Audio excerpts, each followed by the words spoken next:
c'était de trouver après le DUT une formation en fait, qui vienne compléter ce que le DUT avait apporté. Donc en fait, à la brique communication, j'avais envie d'apporter une brique marketing. Donc du coup, c'est pour ça que je me suis dirigée vers une licence e-commerce et marketing à l'UIT Bordeaux 4.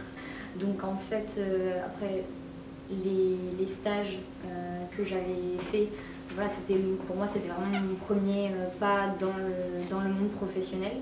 Donc j'avais fait 2 stages lors du DUT, un stage en agence de relations presse sur Paris, spécialisée dans la mode, et un sur plutôt de la com événementielle et de la com interne chez France Bleu Gironde.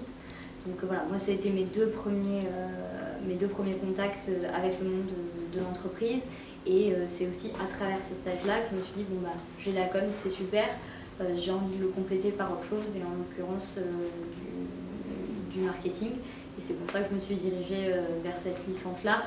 J'y suis allée un petit peu à l'inconnu, hein. C'était dans mes idées, mais après j'ai vraiment découvert ce que ça m'a apporté en continuant mes études et avec le poste que j'ai aujourd'hui. Donc le poste que j'ai, il est assez éloigné du DUT.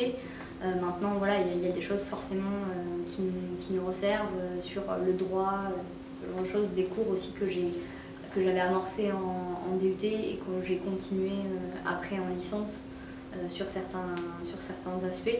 Donc c'était une licence en alternance.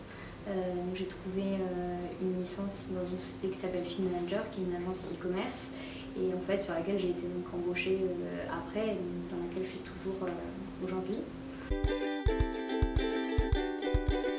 Moi, à proprement parler, je suis senior traffic manager.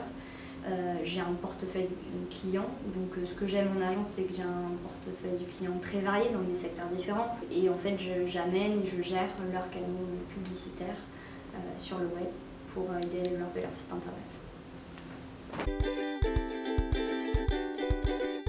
Alors, on avait en fait du coup les projets tutorés, et donc moi j'ai bossé avec mon groupe sur la communication et le lancement autour du Rocher de Palmer à Semont.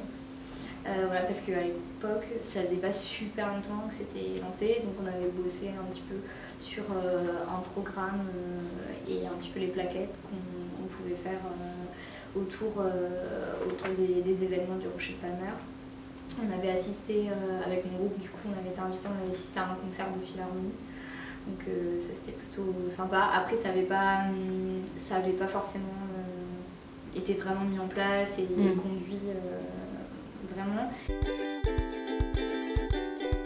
J'avais bossé avec l'UNADEV, c'est l'Union des déficients visuels. Voilà, c'est une association pour les malvoyants et les aveugles. Et donc là en fait on avait travaillé sur un festival de jazz qui se lançait, Cécile Jazz. Donc du coup voilà, c'est un festival de jazz avec certains artistes voyants et d'autres non-voyants, mais en tout cas aussi pour récolter des fonds pour l'association.